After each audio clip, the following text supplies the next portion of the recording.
राखी सावंत इससे बड़ी खुश हो गई है कि मुझे तो कम से कम अच्छा कहा उनसे। मुझे लगता है ये इस तरह की उपाधियां, उपमाएं तब दी जाती है जब कहीं ना कहीं कोई बड़ी गलती किसी से हो जाती है। यदि आदरणीय केजरीवाल जी ये बड़ी गलती ना करते, अरे उनको पुलिस वालों के खिलाफ धरना प्रदर्शन करना ही था तो अपने कार्यकर्ताओं को बैठा देते। इतने कार्यकर्ता तो उनके पास में हैं, 200-250 उनके पास में आए तो 50 तो मिल जाते उनको प्रदर्शन करने के लिए, तो उन्हीं से करवा लेते। अपने आप जा करके उन्होंने जो फजीहत करवाई है अपने, उससे उनका जो एक मोमेंटम बना हुआ था वो बहुत डाउन हुआ है।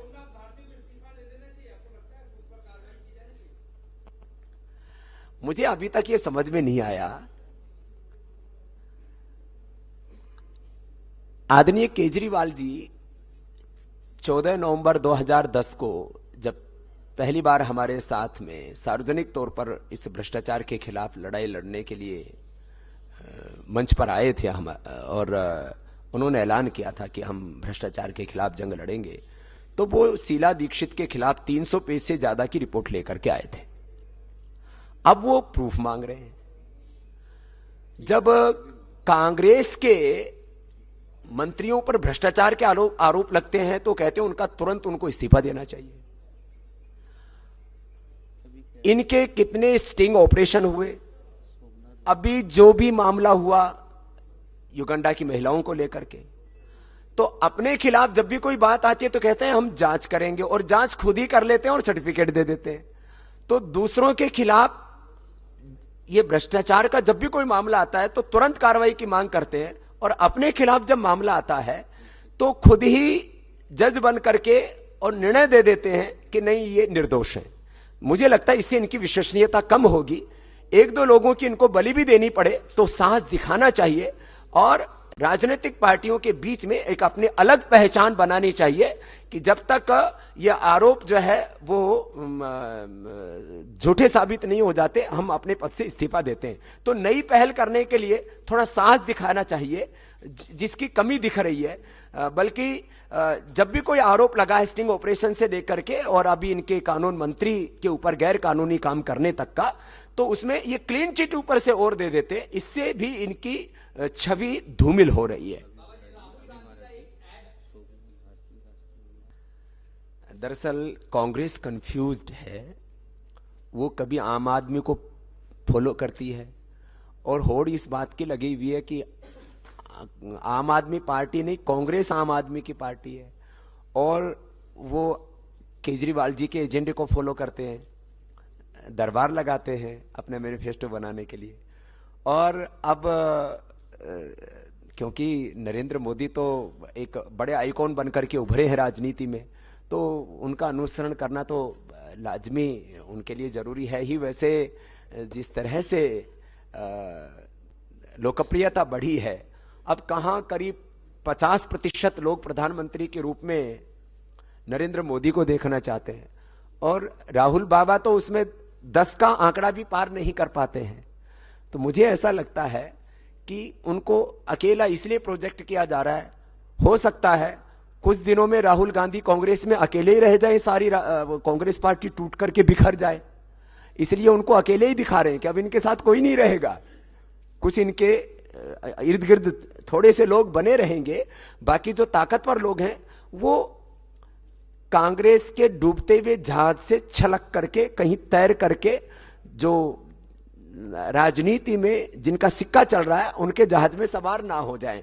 मैंने पहले भी इस बात को कहा था, आज से 6 महीने पहले यही प्रेस कॉन्फ्रेंस करके, कि 100 से कम सीटों पर कांग्रेस सिमट जाएगी। तब लोगों ने कहा बाबा तो ज्योतिषी हो गए।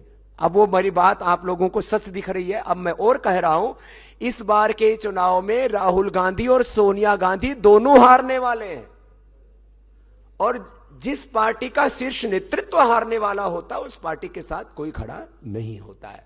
पार्टी हमेशा जीतने वालों के साथ खड़ी होती है।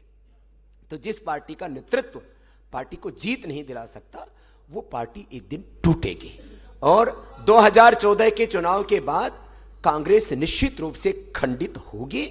वैसे भी ये राजनीति का मैंने कहा डूबता हुआ जहाज है, और जो भी इस यूपीए के गठबंधन में जितने दिन रहेंगे, मैंने पहले कहा था कि भैया वक्त से निकल जाओ इस जहाज से, नहीं तो ये तो डूबेंगे, तुमको भी लेके डूबेंगे।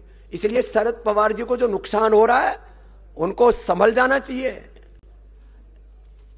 यदि मुलायम सिंह जी को नुकसान हो रहा है, अरे आप समर्थन दे रहे हैं, चाहे अंदर से दे रहे हैं या बाहर से दे रहे हैं, तो लोग आपको उन्हीं के साथ गिनेंगे ना। तो कांग्रेस का समर्थन देने वालों को और कांग्रेस का समर्थन लेने वाले आम आदमी पार्टी जैसों को लोग कांग्रेस की श्रेणी में ही रख रहे हैं। इससे जो है, जो बचना चाहते हैं उनको कांग्रेस का समर्थन देने और लेने से बाज आना चाहिए, नहीं तो देश की जनता उनका भी बहिष्कार कर देगी।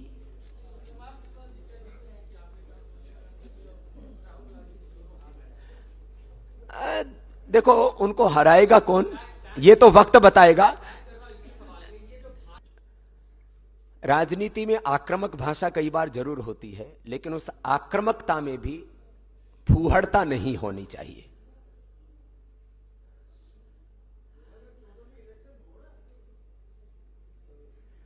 एक तरफा इलेक्शन हो रहा है, समस्या यह है। और उसमें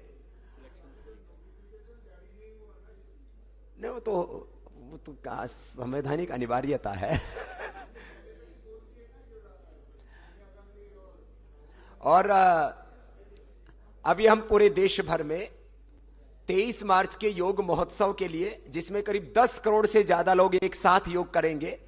अभी आम आदमी पार्टी में तो ऑनलाइन रजिस्ट्रेशन हुआ, उसमें बहुत भयंकर बखेड़ा हुआ। वो डी कंपनी भी उनका मेंबर बन गई, राहुल गांधी और नरेंद्र मोदी भी आपके मेंबर बन गए, अटल जी दाऊद वो भी उनका मेंबर बन गया। मुझे लगता है आम आदमी पार्टी नई परंपरा डाल रही है, ये कुछ समझ में नहीं आता अभी। लेकिन हम 23 मार्च को जो योग महोत्सव कर रहे हैं, 10 करोड़ से ज्यादा लोग उसमें ऑनलाइन रजिस्ट्रेशन करवाएंगे और ये देश की आध्यात्मिक ताकत होगी। और इस योग महोत्सव के बाद देश एक आध्यात्मिक, सामाजिक और सांस्कृतिक परिवर्तन के साथ साथ एक समग्र परिवर्तन की ओर आगे बढ़ेगा, उसकी भी नींव डाली जाएगी। तो 23 मार्च को योग महोत्सव, और उसके बाद तो 2014 के धर्म युद्ध की तैयारी के लिए हमने भी कमर कसी हुई है। हर एक प्रांत में हम जा रहे हैं। ये बीच में 1-2 दिन अभी दिल्ली आना हुआ था, फिर अभी हमारे पूरा देश का